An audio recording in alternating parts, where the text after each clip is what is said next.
Бишкекте саат 18. Акын келет. Сөздү кыштай кынаган, төк Кана зарядкам. чуаган, дастанчыл Алдырда түрөрсүң болду. даңазал Түз эфирде тарта талай убара. Серепчилер баасын берет бугада. Таланттарды талпынышып келаткан таймаштырат Кундуз менен Мунара. Сиздер күткөн таланттар таймашы кайрадан ободо.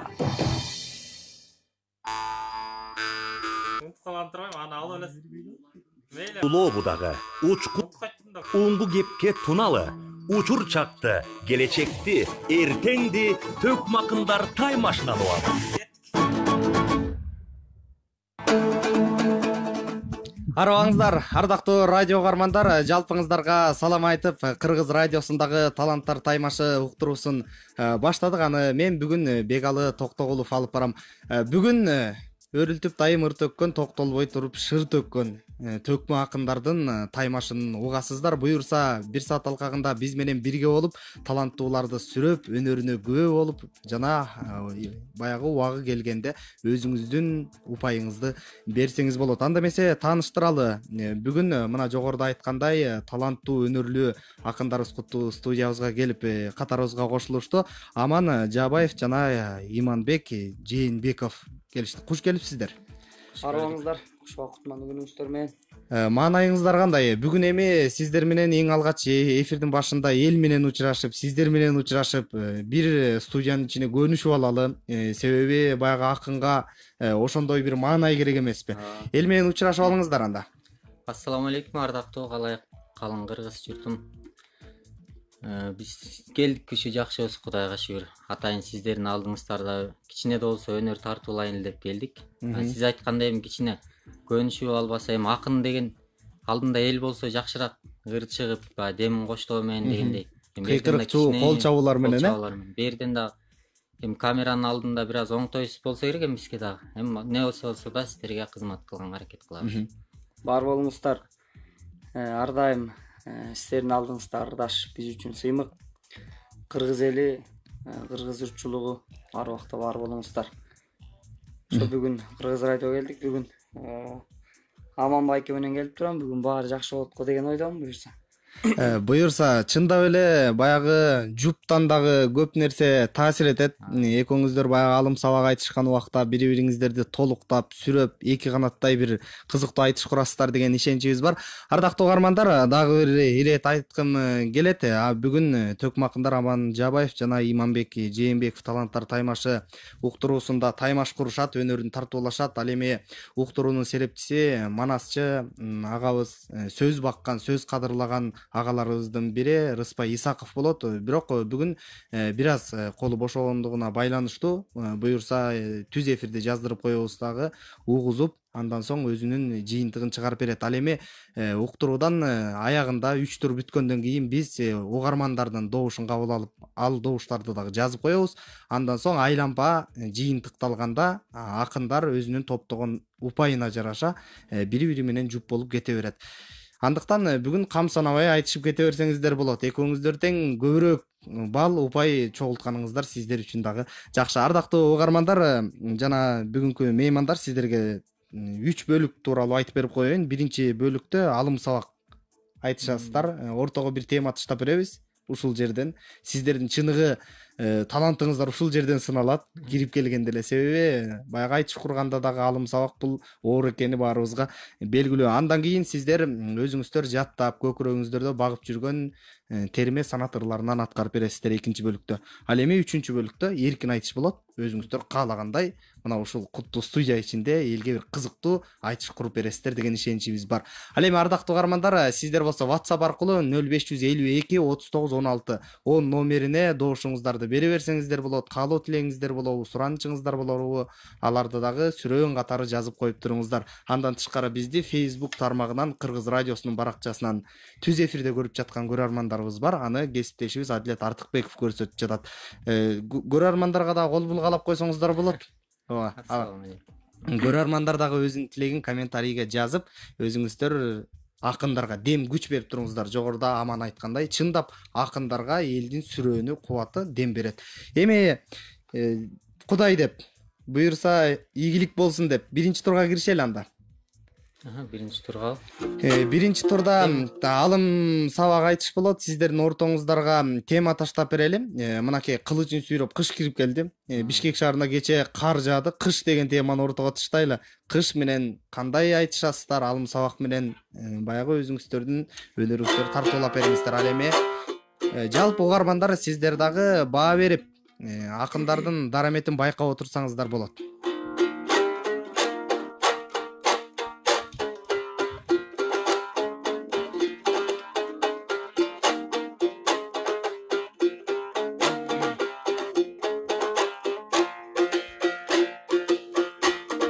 Şaşıp girsem kitergen oy temamız bizdin kış boldu. Ой билесиң биң ыйманбек, ачык жүргөн кыздарыбыз кийимчен азыр пальто, шубачандар жыш толду. Туура айтасың ой байке, кыска кийинген кыздардын тизелери тыз болду. Баракелде. Эмиң өзүң байкап тургандай, кече мурда күн ысык эле, азыр суук болду. Ооба байке мынакей, суугубуз азыр күч болду.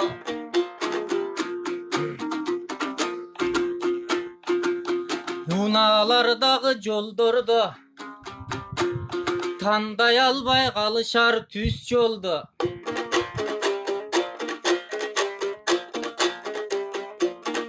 Ой дагы бир мына кар жааса,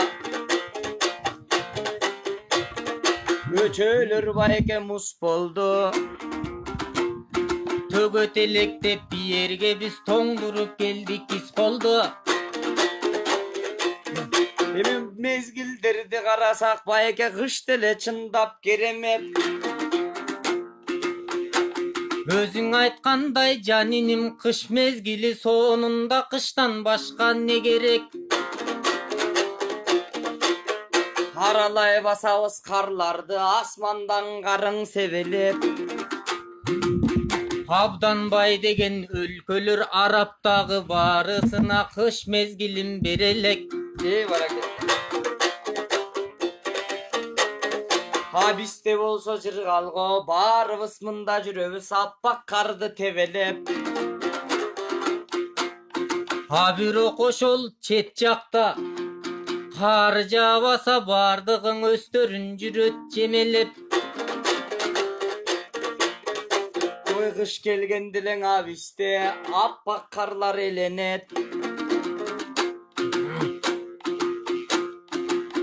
Бирок ушул сууктарда колу бутуң үшүгөндө турасың бир аз өзүңдү жемелеп.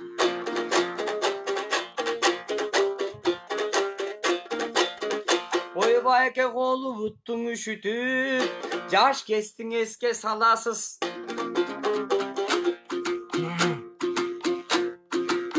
Жаш кесиңдиң эске мен салсам жаштыгыңа кумарганасыз. Чананы сүйрөп сен байке, барчу белең тоолорго. Тоого бармак түгүл мен барып жүрчүм коолорго.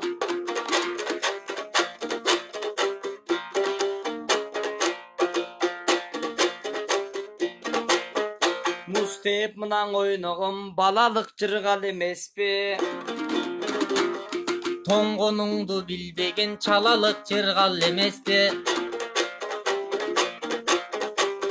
Эми жаркытып мынан ырдайлы байке көңүлдөрдү белести. Күндөрүмдү сагынам артта калган эң эске.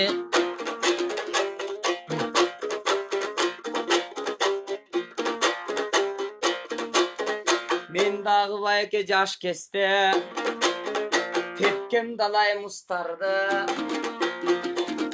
Мен тепмек түгүл мустарды, карга көмгөм кыздарды. Баракелде. Көргөзчү байке мынакей, мен да көмө кылайын, ошо сен көмгөн байке кыздарды.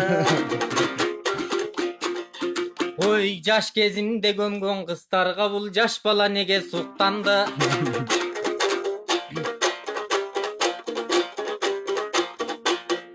Башка мамлекетте чынында байке, биздикиндей кыш барбы? Өзүң айткандай жанинин баарысы бизге суктанды.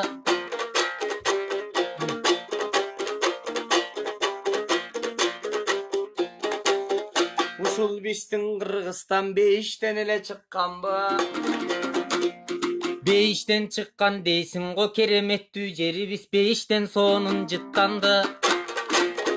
Акын ырдап жатканда бүгүн аяламдан кут жанды. Кар жаап жатсаң асманда, калайык калкым бүт барбы?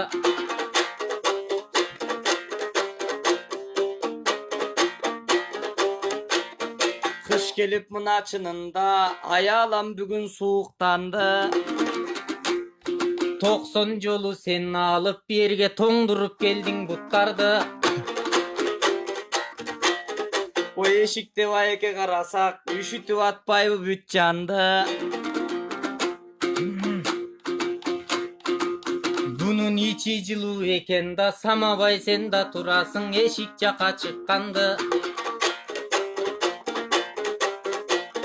Эми ой, жаңы жыл байке келатат. Ошондон бир аз салсаңчы. Жаңы жыл жөндө сен дагы жакшылап айтып алсаңчы. Ой, базарларга барабыз. Жана жардыргыч деген неменин баарын сатып алабыз. Ошол жардыргыч алган ысырап ошогул биздин байлабыз. Алып күйүп жанабы, кошунасың алса байке, кошунадан кошуна, айтчы байке калабы. Кантсе дагы кызыкты, көргүсү келсе керек адагы. Бар эле мында карасак, базарды көздөй шашылат. Сатып келген немесиң асманды карай чачылат.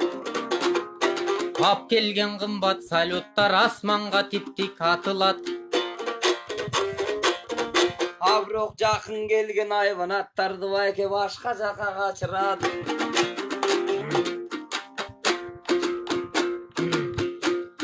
Эмиң ошондой кестерден тартпасак экен ак кайгы.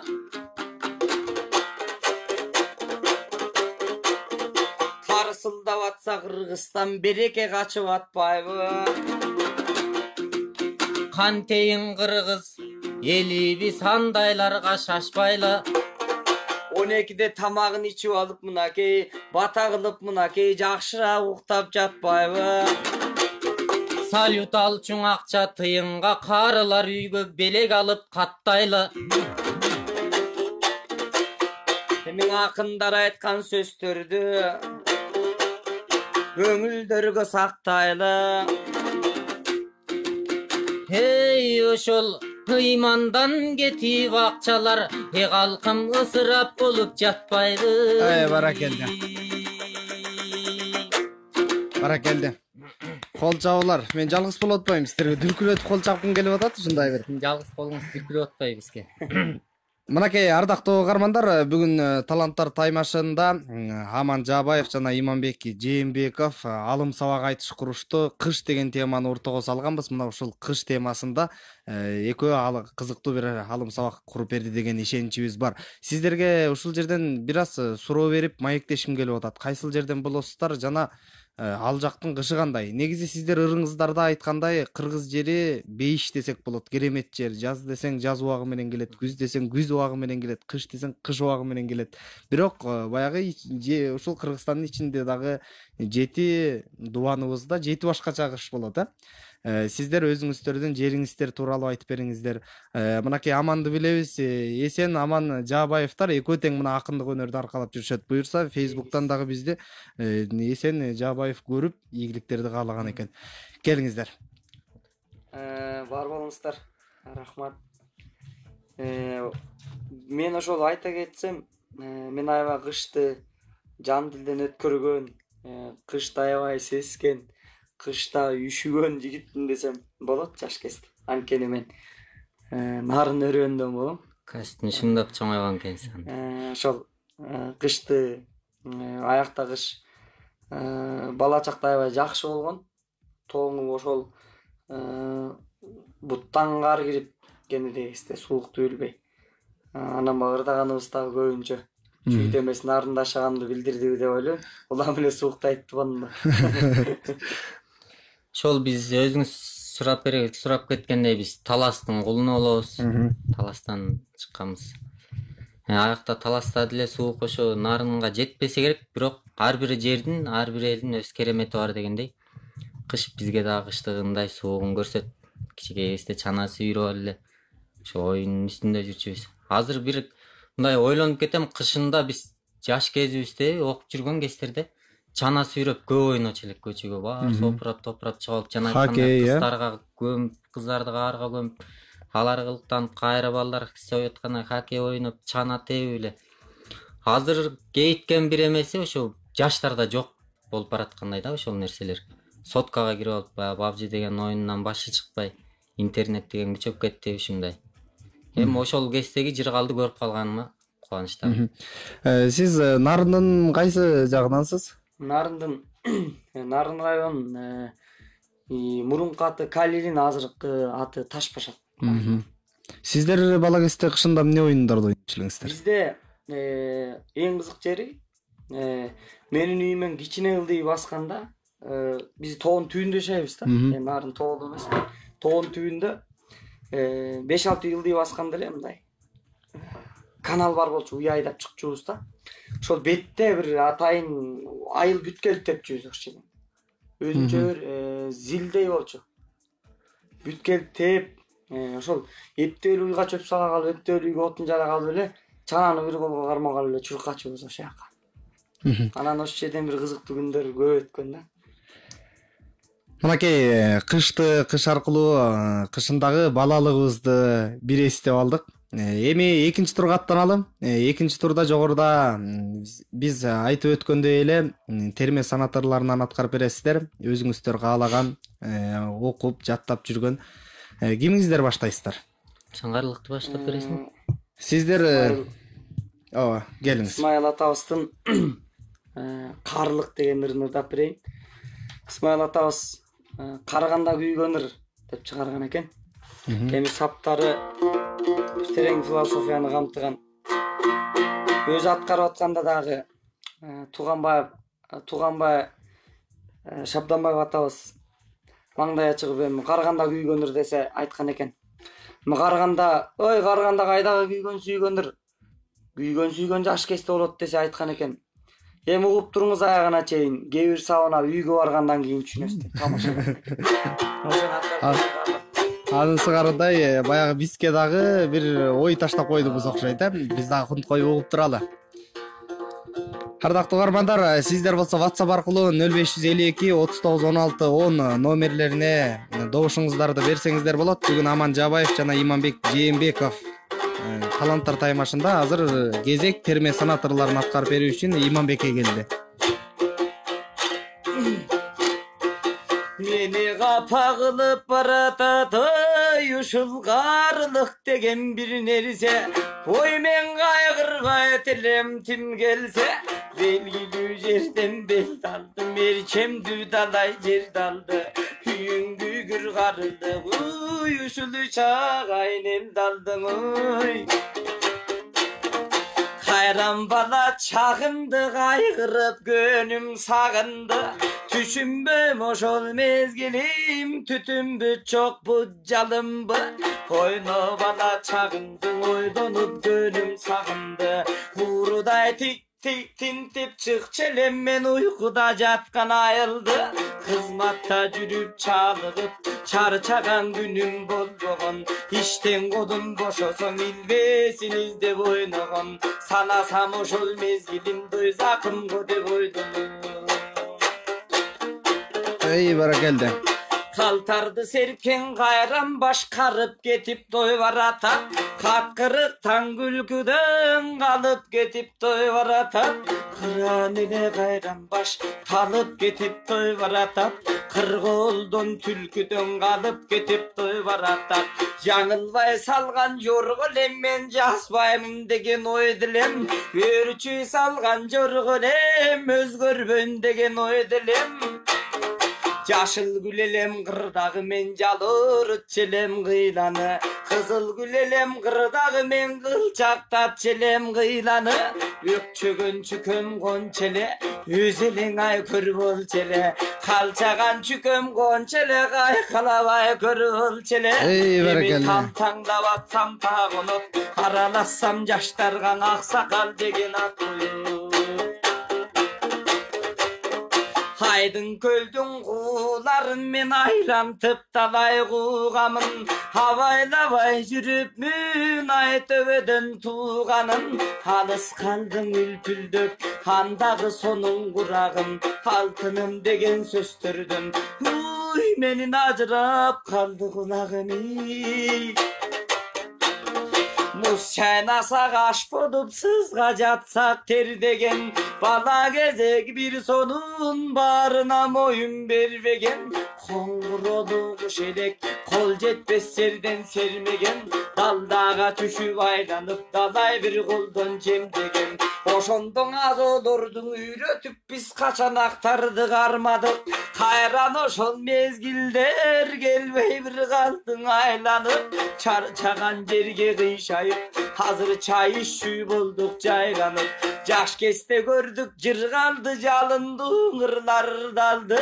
Балтайы төрдің отырып уй бір баш мүлжүй тұрған жыл қалдың ой. Бәрекелді. Бәрекелді. Келin zaman ekөөбүз кол чаап алайлы. Ооба. Анда эмесе мына жогоруда Иманбек Жээнбеков экинчи турдун тапшырмасын аткарды. Эми Аман Жаабаевга кезек келип жетти. Бизди Facebook'tan көрүп аткандардан дагы билдирүүлөрүн окуп коелу. Көп киши көрүп атышкан экен. Биздин кесиптешибиз Кундуз Качкынбаева бармактарды сонун деп белгилеп жиберген экен. Рахат Сулайманова жибериптир. Андан тышкары жогоруда айткан Исен Жаабаев, Аман Иманбек супер деп жиберген экен. Ошондой эле куш келгиле сүйүктүү акындар, чыгармачылык ийгилик болсун, аман добушум сага деп Какей Тотоева деген биздин көрөрман жиберген экен. Ошентип бир добуш каттап коелу. Андан тышкары WhatsApp аркылуу дагы билдирүүлөр, добуштар келип атат. Аны сиз азыр экинчи турдун тапшырмасын аткаргандан кийин анан жаңырталы. Келиңиз, анда кезек сизде. Биз Акен Алмазбеков деген ушундай улуу өнөрдү аркалаган байкебиз бар эле. Ошогунун кыздарга чыгарган Кызыл туу кыргыз кыздары деген чыгармасын аткарып берейин силерге.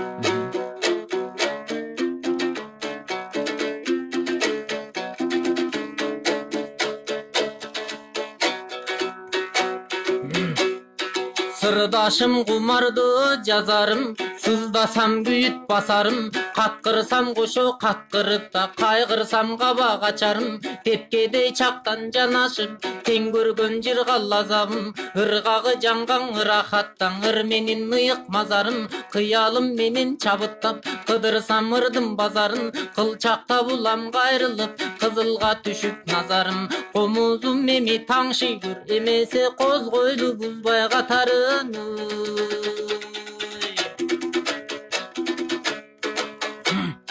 Бирине ыйлаптың эл жашып, бирине толкуп чер жазып, узатып талай кылымды, улам бир жаң эл басып, Кыямат күндүн белгиси, кып-кызыл кыян сел басып, кыйналса кайрат дем берип, кыргызым менен тең басып, арманга бели майышкан, азап туганча жер басып, туштарап көдөй караңгы, туманга тунган белдашып, туу болуп элге далай кыз, ал ошо турмуштун көбүн келдашып. Баракелде. арыстан айбаттуу кыла албас, ажыдар тике жыла албас, ааламды бузган сүрүнө адамзат чыдап тура албас. Кадимки манас жактырган Каныкей деген кандай кыз, акылы жандан башкача ааламда барбын кандай кыз. Каныкей сулуу жөнүңдө кан чуксак дагы танбайбыз, канча миң сулуу берсе да Каныкей үчүн албайбыз. Турмуштун ошол белегин журтум туу кылып бийик кармайбыз.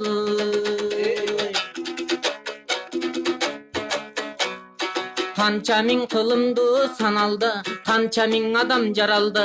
Атагы даңкы болбосо айтасың кантип аларды. Айтпаска кандай акың бар, ат өчпөй турган адамды. Түпөктү найза сундуруп, түп көтөрүп тоңараңды. 90 тосконго салып бөлүп да 90го бөлүп санаңды. Арыстан чубак жетпесе, ажыратып кетпесе, аңтарып кое жастаган атүгүл манас бабаңды. Укмуштуу баатыр сайкал кыз унутуп койчуң адамбы, алуулуп күйгөн өрт болуп таң арытып канча заманды. Айтылып келет кыз сайкалдан аралап ата бабаңды. Батырга кандай эл баккан, баш ийип айтып саламды. Кызыл туу кылып желпинтип, журтум кыргызым шилтейт кадамды. Ey баракалды. Ак жүзүн айданды жаратып, алгандай күнгө жалатып, күлкүсүн уккан кишиге күлгүмдөң аппак таң атып, аккуунун кейпин кийинип, асманда кетип баратып, ал демне деген сулуу деп ай менен күндү каратып, эченди сындан өткөрүп, эл үчүн жүрөк канатып, кабагын ачып жарк эткен калкынын муңун таратып, секиге сайган туу болуп да семетей менен жанашып, ай чүрөк жашайт түбөлүп, журтум ак калпак элге жарашып. Талкыса кыялды кемеси, катарлап турмуш белеси, жоо десең октой атылып, жортуулга бышкан денеси, жаңылып жаза тийбеген да жамгырдай жааган жебеси, жалбырттап күйгөн өрт болуп, жаңылдың келет элеси, туу кылып элге тапшырган журтум турмуштун ал бир керезиң. Кан күйүп жатса да бул четтен, кайгымың түтөп бир четтен, кыйылып кырчын кезинде да кызгалдак өмүр кыр четкен, кыямат күндү зар кылып, кыздардан далай ыр чөткөн, айтканы таамай аткан ок, акылман көсөм сын чөткөн, уркуя сынды майышпас, укмуштуу далай кур чөткөн, күйүткө салбай анда бир, ал ошо күн болду беле тым чөткөн. Кан чагып сайдынды суулары, канчирет калкып буулары, канаты көзгөң илешпей да канчалык мезгил зуулады, баягы борон чапкынды басылып турмуш чуулары, айкашып бакыт эркине арбындап элдин туулары, эл үчүн жанын аябай эжени сиңди туурады, жуурулган таалай нурунун журтунун аппак куулары, айтпаска кандай акың бар, журтум азыркы кыздар тууралуу. Кадырлап турсады кең мекен, Каныкей болуш эмнекен, ардактап турса кең мекен, даңай чүрөк болуш эмнекен, абалкы бийик туулардан азыркы кыздар кембекен, өчпөстүн бири керимбү өрнөгүн кыздар тутса экен, кызыл чабаккан баатыр деп кылымдар атын утса экен, учушту кыргыз кыздар журтум учса экен, дагы учса экен. Ай баракелди. Эми Иманбек экөөбүз кол чабалы келебиз. Дем берип. Чындап эле мына ушул Какен Алмазбековдун кыргыздын белгилүү айымдары тууралуу айтылган термесин аткарып берди Аман Жаабаев. Албетте кыргыздын да кыздын аты улук дейт. Кыргызда кыздын чачы улук, кызыгын көрбөйт, дүйнөн кыз сыйлабас макулук дейт. Же болбосо пайгамбарым хадисинде кеп айткан, билесизби эмнени айткан, аялыңарга эң жакшы карагыла деп айткан, киржи кузбалардын кабагына деп айткан, аял жакшы, эр жакшы, ак калпак кыргыз эл айткан дейт. Кыргыздын айымдарын сиздердей болгон акындар ар дайым баатыр болсо, Жаңыл мырзадай баатыр болсо баатырдыгын даңктап, ал эми Каныкей энебиздей үлгүлүү асыл болсо анын асылдыгын даңктап, акындардын дагы бул жакта салымы абдан чоң десек болот. Андан тышкары учурду деле алып карасак, сиздер мына кыздардын сулуулугун кандай гана сүрөттөп бересиздер.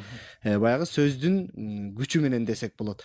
Ардактуу угармандар, мына биз экинчи турдун тапшырмасын азыр биздин акындар, таланттар таймаш уктуруусунда аткарып өтүштү, терме санаторлорун аткарып беришти. Бизди болсо Кыргыз радиосунун баракчасынан Facebook аркылуу көрүп жаткандар бар. Андан тышкары 0552 39 16 10 номерине WhatsApp аркылуу добуштарын жиберип жаткандар бар. Эми азыр добуштарды бир сыйра эске алып коелу. Биринчи Facebook аркылуу окуп коелу. Бизди көптөгөн көрөрмандар көрүп атыптыр. Алардын арасынан добуштарды гана окуп кете берейин мен. Арген Биймырза уулу деген дагы таланттуу жигит бар. Ал добушум иманга бара келди дейт. Имака өнөрүң өрлөсүн, кем болбо, көп өнөрдүн башын кошуп жүрөсүң, ушунуңдан жазба деп иманга добуш берген экен. Биз белгилеп коелу. Анан Мадина Тыныстанова деген биздин көрөрман Аман Жаабаев деп добуш берген экен. Сиздин добушуңузду дагы эске алып коелу. Рахат Сулайманова эжекебиз добушум Иман мырзага деп добушу сизге калтырган экен. Андан тышкары керемет бир тилектерин бизге калтырып жазып кеткен. Эми WhatsApp аркылуу келген добуштарды дагы эске алып коелу. Ардактуу каармандар, сиздер дагы угуп өнөрүнө баа берип, WhatsApp аркылуу добуштарыңыздарды берип койсоңуздар болот. 9850 менен бүткөн абонент Күнчубакка келген Нуржигит Асанов деп башка бир билдирүүнү бизге жиберип ийген экен.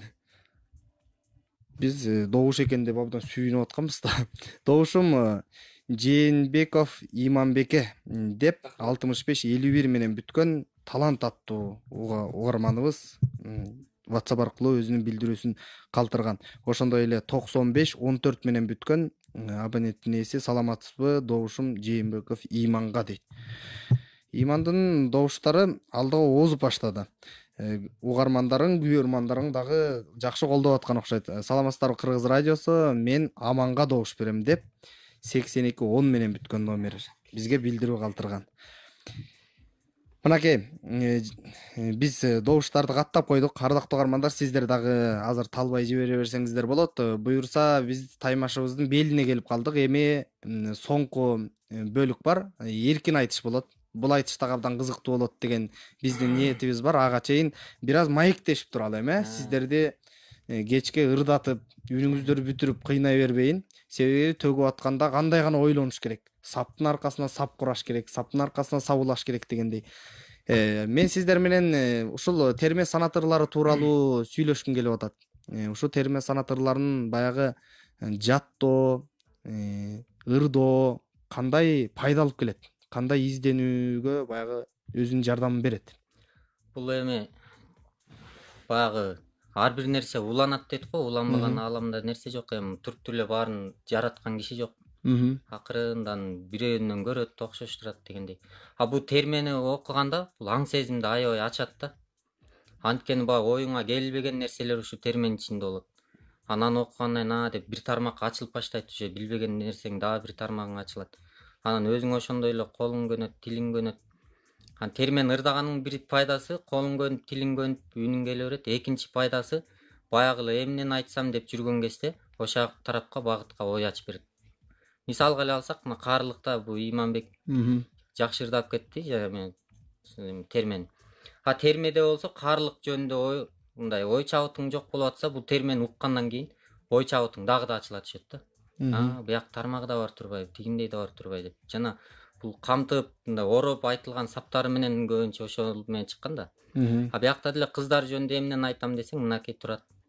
Эмнен ошол жана бул баатыр кызды мындай кылып айтыш керек экен, демек мындай айтылыптыр деп. Өскөнгө пайда да, түрткү болуп турат. Баягы ойду жеткирүүнүн ыкмаларын, жолдорун дагы өздөштүрөт экенсиң да, кыскасы. Кыскасы ошондой. Келиңиз, сиз дагы балким кошумчалайсыз. Бул термелердин негизи эле ар бир сөзү тим эле жашооңдо кээде кездешип бир ушундай бир акыбалга алып келгендей башкача сезимдерге жетелейт да. Бул терме аткарган улуу инсандар ошол жашоону көрүп, тагдырды баштан өткөрүп, мунун бул аталарыбыздын ар бир сабы макал сыяктуу көп философиянан тутунак Акен атабыздын көп чыгармалары бар. Жана 13 жашаган арманы эненин каты дагы ошол атабыздыкы. Анан жыргалым күлкүң эл менен андагы Замир Өсөнбаев атабыз ырдап жүрөт. Бул Кыргызстуу эме кыздарын, кыргыз кыздарын. Аябай саптары күчтүү. Эмне бар адам көрбөгөн, эмнени көрбөйт өлбөгөн, эмненин билсең кадырын эл менен өсөмдөгөн деген 4 сабы эле денени дүркүрөтөт да. Анан башка сабын эстесек, ким экен күнү батпаган, ким экен таң атпаган, турмуштун жолу тайкы жол, туяк жок жаза баспаган, кабылса кырсык жан эмес, кайбирен кулай таскадан, теңирге колу жетсе да тең түшүн чанбайт жакшы адам. Жоодон да жаман эмеспи, жолдошун жолго таштаган. Караңыздарчы, кандай керемет саптар, а? Тим эле денени дүркүрөтөт. Ар бир саб ошондой. Ар бир саб. Туура айтасыз. Мына жогоруда сиз мисал келтирсеңиз, сиз айткандай биздин денебиз дүркүрөп атат. Эми мына ушул термелерди жаттоо өзүнчө түйшүк болсо, ал эми ошону жеткире обону менен так аткаруу, комузду келиштире чертүү, бул дагы сөзсүз керек болуш керек, а? Туптуура айтасыз. Мен кээде биздин көпчүлүгүбүздү ойлонткон тема дагы бир көп жылдардан кийин ушул терме санаттарды жаш муундар түшүнө албай калат го деп корком. Анткени азыр бүт жеңилге көнүп баратабыз. Бул тема, бул саптарды, сонун саптарды айтсаң, түшүнгөн жокмун, мен башканы эле кылайынчы же башка эле неме угайынчы деп чыгышты көздөй агылып бараткан жаштар өкүнтөт да. Кийин керемет кылып төгүп атсаң деле маани бербей телефон чукулуп отургандай элес калтырат да жаш муундарчы.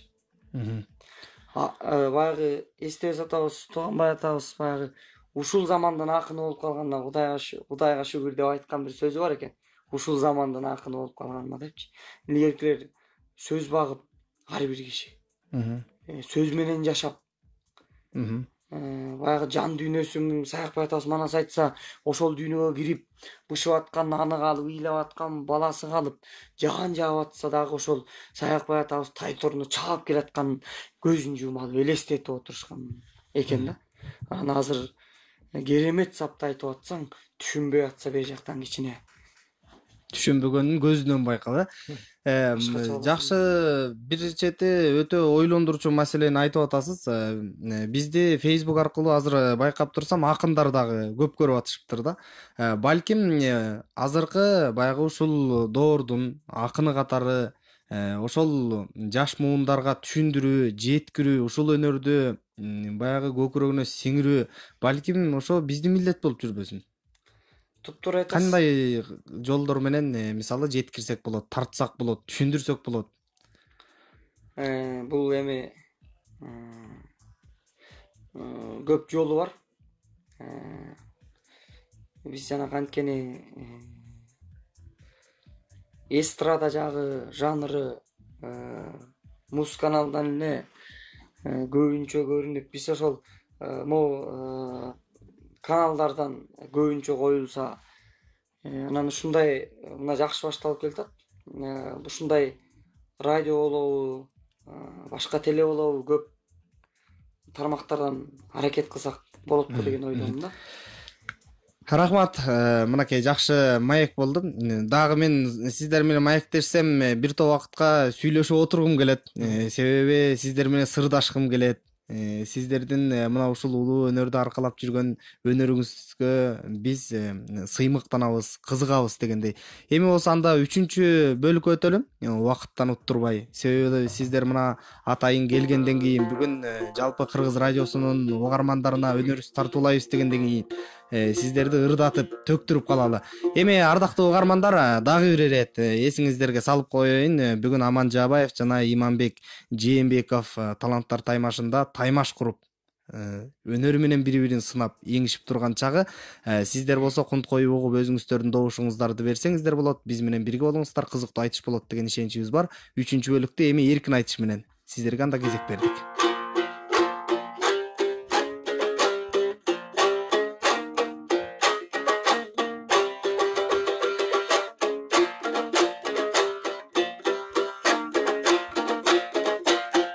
Assalamu aleykum, menin elge olsun salamım. Hak kalpak kırgız aldında menin jarkırap turusun kavağım. Ar kaçamına arişke taştalsın menin kadamım. Emin atayımında gelgen son aytpayımın sözdün jamanın. Jakşı aytışanda kuralı oşo gelip kalıpsın amanın.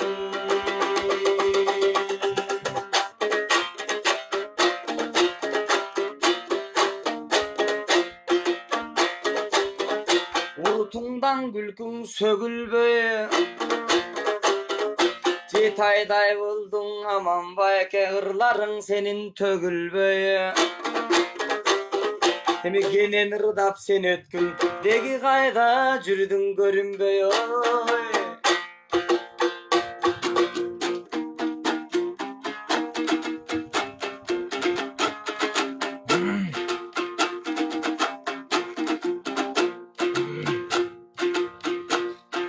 Ардактуу калкым өзүңөр конокторго көй төрсүңөр душмандарга көрсүңөр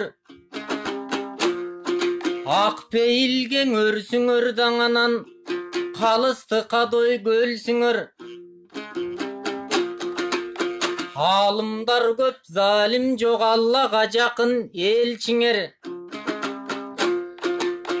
Бейжинге чейин каптаган бир кезде жанган өртүңөр Манастын өйдеми катамырда маңдайы жазы шерсиңер Аламдыңа берсең алмаш кыз арнамыз сенин кенчиңер Жанын бирей берген намыска калкым жараткан сүйгөн элсиңер баракалла. Эмиң эл менен алдым мен дагы саламымды жөнөтүп Эйманбек турат жанымда кайда жүрөсүң деп берип суроону очогуңду көзөтүп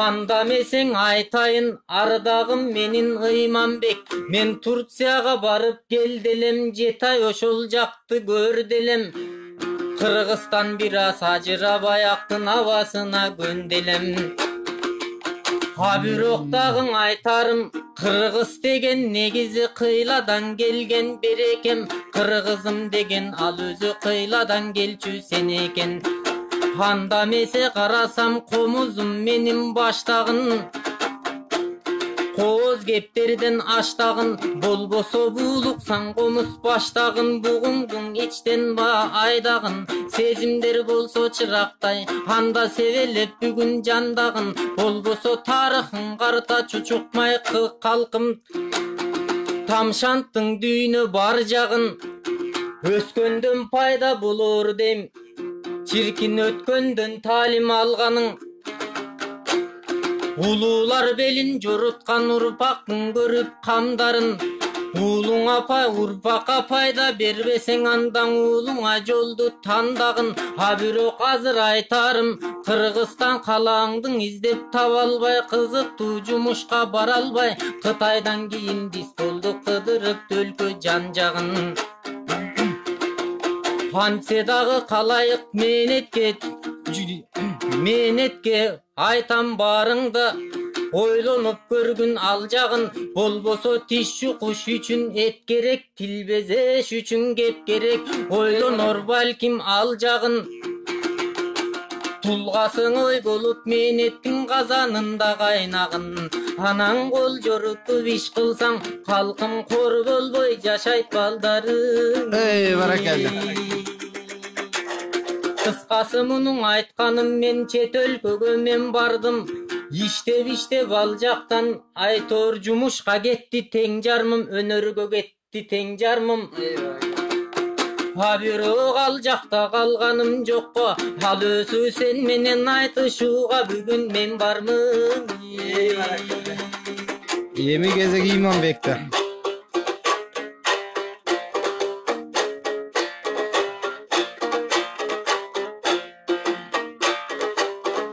келтирип мына ырдасаң сенин керемет чыгатырларың жаркыган ушул жашоодо көбүрөөк болсун жыргалың эмиң ой секрет болбосоң айтып өт канча акча жыйнадың ошондон сурачы эми келтирип мындан ырдасаң керемет чыгат сөздөрүң жанатам мына байкасам жакшыларды жөндөдүң жалгыз келсең мына кейсем жалбыртайт берет көздөрүң эсениң жоктуң аман байке сенин элиркий берет көздөрүң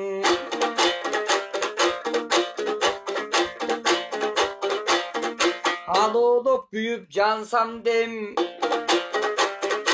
ырыңа сенин кансам дем тартышып сени менен бул күнү териңди сыйрып алсам дем Эйбеле. деп өзүмдүң алдаймын бирок бал сөздөрдөн камдаймын сиз үчүн ага чынында жакшы ойлорду камдаймын айтканым эле болбосо жакшы көрөм сизди мен бирок антең албаймын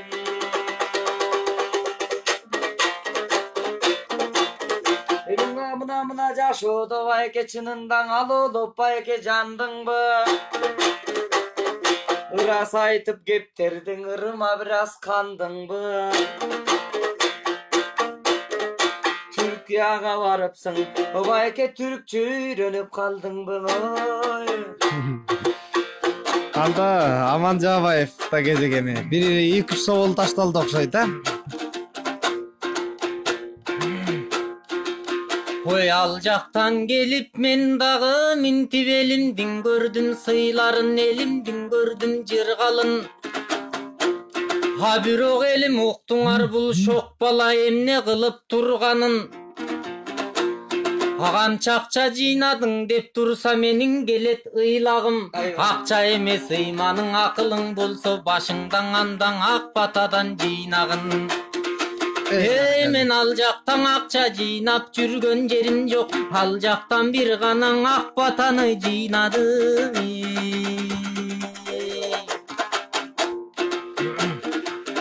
анан да жалгыз келсең дегениң ой жалгыз келсеңер ушун деп сөздөргө мен да аябай жан дүйнөм ачып үшкүрөм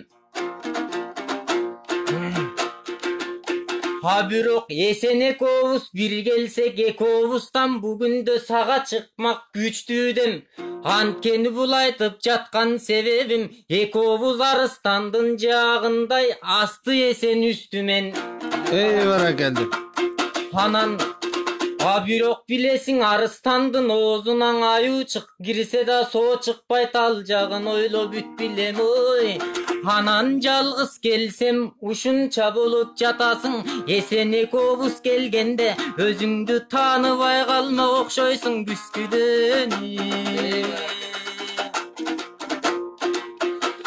эмиң ал жака барган кезимде көп нерсе болду сезимде эми ал жактын көрүп турмушум анда да болду көңүлүмдү бөлүнүм кыргыздар анда көп экен кыйласын барын кыдырган мигрант болуп аларың да көңүлдөрүндөй сыдырган бирок мамлекетке кайрылам бөтөн жерге кор кылба бөтөн жерге оор кылба кыргызымдын эгененин чет элге такыр шор кылба андан көрөк мекенден кызмат табып берсечи кыдырып жүргөн кыйлажан чиркин Кыргызстаныма келсечи баракелде эми түктү ошол түрктүн тилин дагы үйрөндүм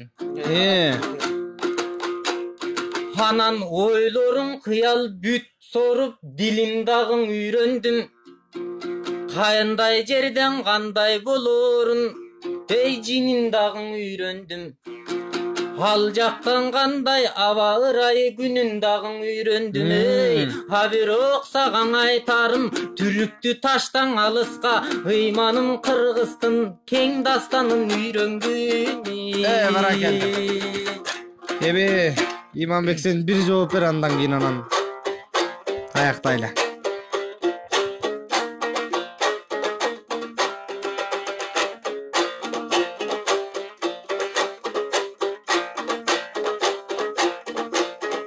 Көп сөздің айтып отырып, ойбай кем бір сөзін жөндеді. Ары бері бір кетіп, байкем ойын оңдады. Ойымдым мына байке геми елек томдору. Қай жерде сен жүрсең да, байкең аман бір жүрсең болғаны.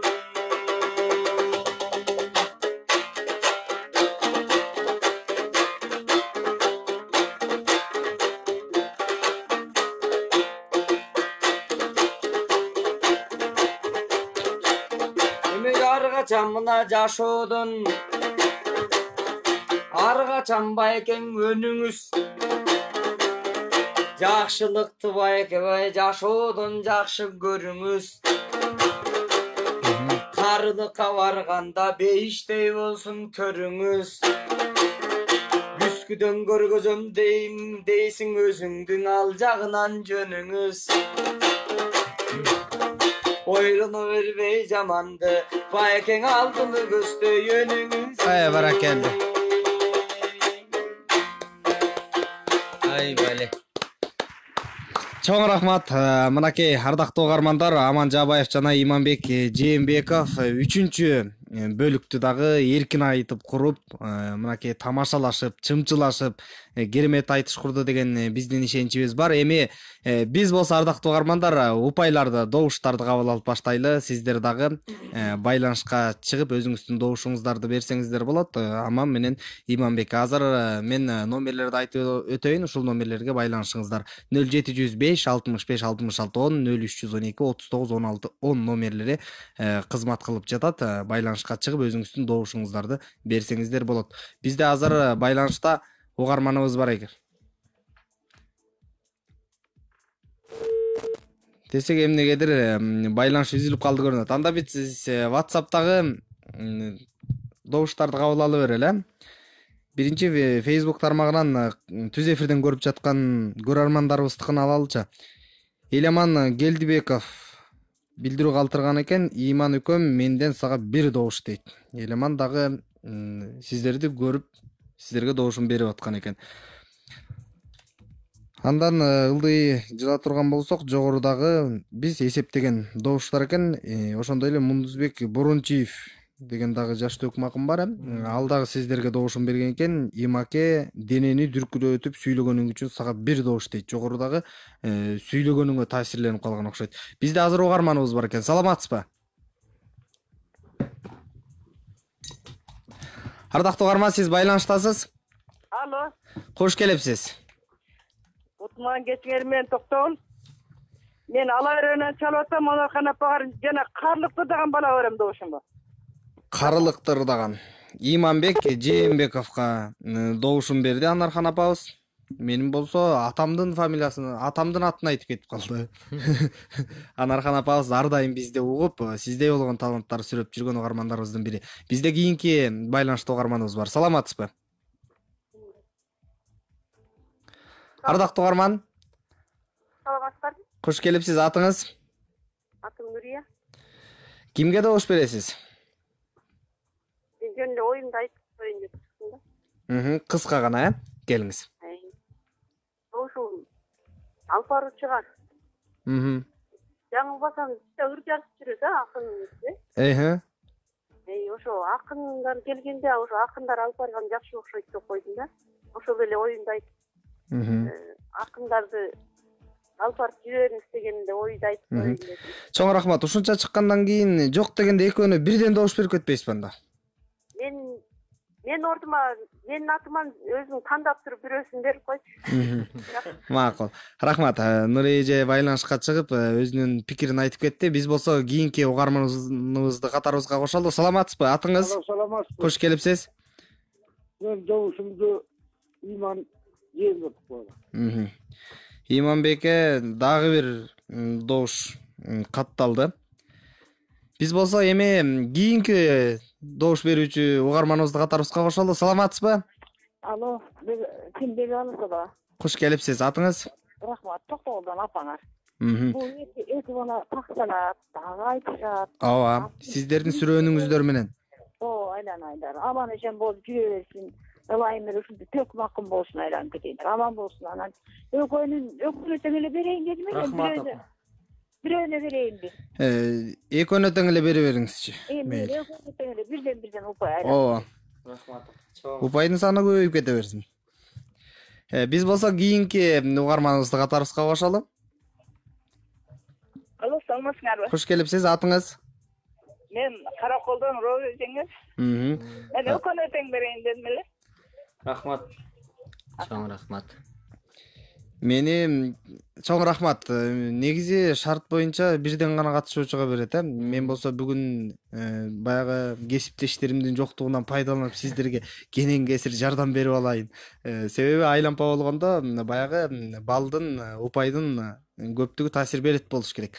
Бизде болсо кийинки угарманыбызды катарыбызга кошолу. Байланышта угарман жок болсо анда биз WhatsApp'тан келген билдирүүлөр менен добуштарды эсептей берсек. Саламатсызбы? Угарман байланыштасыз. Атыңыз? Атым Турсуналы. Турсуналы атабыз байланышка чыкты. Кимге бересиз добушуңузду? Мен жанакы Исмаил Борончиевдин өзүнүздө бар. Аман Жаабаев, Иманбек Жээнбеков. Жээнбеков кайсы жактык? Нарындан экен. Мен ушул балага берем. Жанакы Исмаилдин обонун келтирип көрсө, бул сегерчилик да. Өмүрлүк болсун, ошо Исмаилдай төкмө акын болсун, курч акын болсун. Айтканыңыз келсин. Биз болсо ушу менен телефон менен алынган добуштарды чектейли дагы, WhatsApp'тан келген добуштарды каттайлы, андан соң эфирибиз соңуна келип калган экен. 0351 менен бүткөн абоненттин ээси добушум кыргыз кыздары деген ырды аткарган жигитке деп Аманга добушун берген экен. Демек, бул угарманыбыз бийикке окшойт, Андан кийин 9850 менен бүткөн абоненттин ээси Салам Кыргыз радиосу Аманга добушум деп Караколдон сиздин күйөрмандарыңыз добушун берген экен. Андан кийин 8251 менен бүткөн абоненттин ээси Аманга добуш Бишкектен Байкал дейт. Чоң рахмат. Мына ошентип WhatsApp аркылуу келген добуштарды дагы эсептедик. Ардактуу угармандар, бүгүн жаш төкмө акындар Аман Жаабаев, Иманбек Жээнбеков айтыш курушту, 3 бөлүктө айтыш курушту. Аны эми сиздер болсо өзүңүздөр бааңыздарды берип, добушуңуздарды бердиңиздер. Албетте, жогоруда бир угарманыбыз айткандай, мына ушундай айтыштардан сиздер курчуп, бара-бара өнөрүңүздөр өркүндөп, элге сөзсүз мындан дагы пайдаңыздарды тийгизген, өнөрүңүздөрдү тартуулаган инсан болосуздар деген ишеничибиз бар эми. Эми болсо упайларды эсептеп коелу. Ошентип Аман Жаабаев 9 добушка ээ болгон экен. Кол чаап койбойлубу? Келиңиз, кол чаап коелу. Иманбек Жээнбеков болсо 11 добушка ээ болгон экен. Бул Аман Жаабаев, сиз жеңилип калдыңыз дегендик эмес. Жогоруда айткандай, айлампа бүткөндө упай баягы башка жуптар менен дагы салыштырылат. Ардактуу угармандар, ушуну менен таланттар таймаш уктуруусу соңуна келди. Аны мен Бегалы Токтогулов алып бардым. Ал эми айтышкандар болсо Аман Жаабаев, Иманбек Жээнбеков, сиздерге ийгилик каалайбыз. Кыргыз радиосу менен бирге болуңуздар.